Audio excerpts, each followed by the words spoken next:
Next, a British woman who says she was gang raped in Ayia Napa has revealed exclusively to this programme a series of text and WhatsApp messages which she says show she was coerced by police there into retracting her rape allegations. The 19-year-old claims she was the victim of an ordeal involving a group of Israeli men who she had met earlier on the holiday. 12 were initially arrested. They can't be identified under Cypriot law.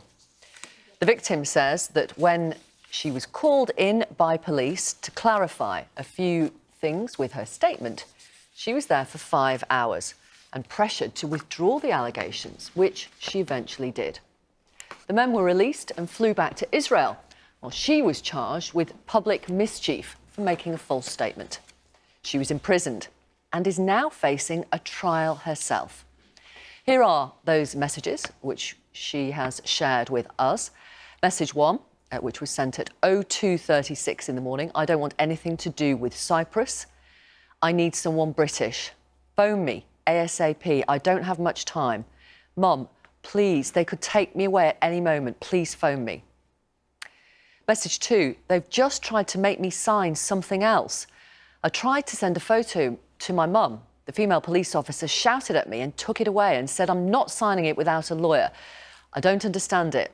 They've gone standoff. They've arrested me. And message 3, they wouldn't let me talk to anyone. I said I have a right to have a lawyer here. They said not in Cyprus, maybe in the UK, not in Cyprus. They've honestly made me sign false statements.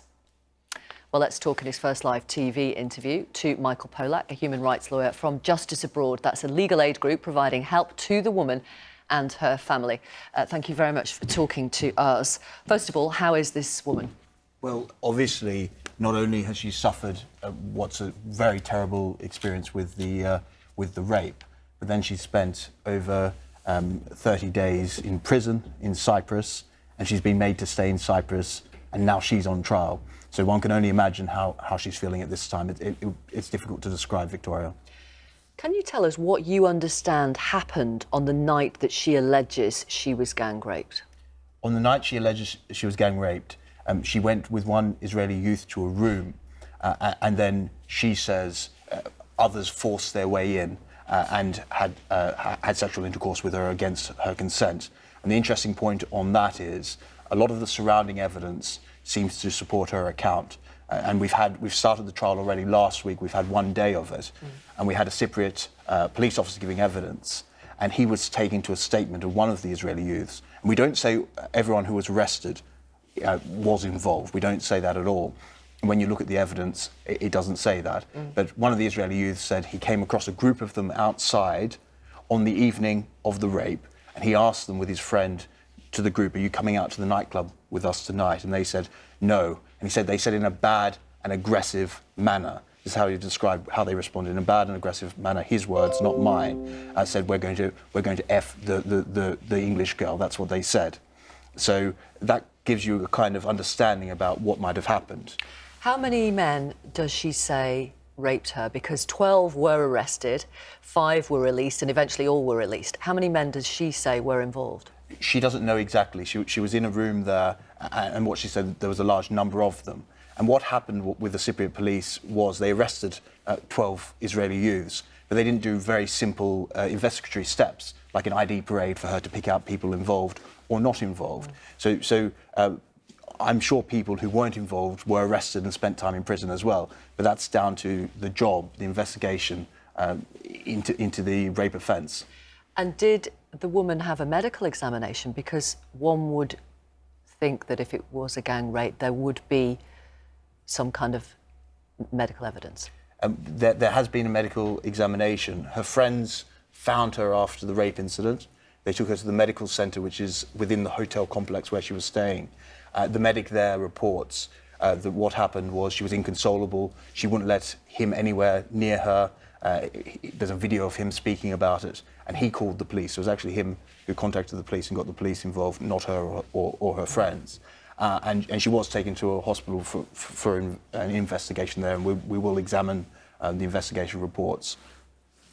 Have you not looked at them yet? I've not seen those reports. Okay. No.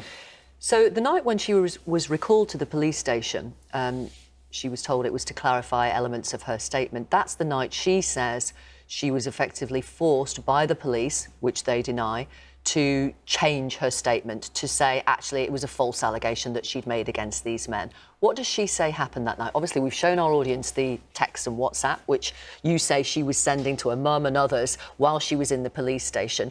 What happened?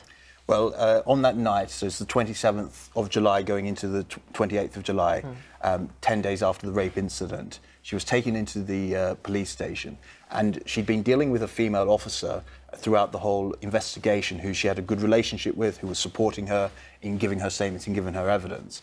And this occurred, she was taken to the police station on a night when that officer wasn't working, she was off duty, which we say ring some alarm bells. But she does mention a female officer in those texts and WhatsApps. Is that a different one? A different officer. Okay, right. So the officer who'd been supporting her wasn't there, gave her a call and encouraged her to go with the male officers to the police station. And this was just before 8 p.m. in the evening. The retraction statement comes just before 2 a.m. So there's this whole period she's been in that police station, and she says immense pressure was being placed upon her. They were saying things like, we're going to arrest your friends, you're not going to be able to go back to your mother, just sign this statement, everything's going to be okay. And we say the text messages you show your viewers there support what was actually happening in the police station. And one thing which is surprising and amazing about Cyprus and police stations there, nothing's recorded. Nothing's recorded in the police station. No audio recording, no video recording. No legal representation. No legal representation. So you've got this, this environment which is ripe for pressure to be placed on people to change their evidence. Why did she retract it, though? Well, she's been put under this immense pressure. She's been told, just sign this and everything will be okay. We're going to arrest your friends. You're not going to be able to go back to your mother in the hotel. And for an 18-year-old suffering... As she was then, yeah. As she was then, suffering from PTSD, which affects how people behave, one can understand why she might have got into that situation.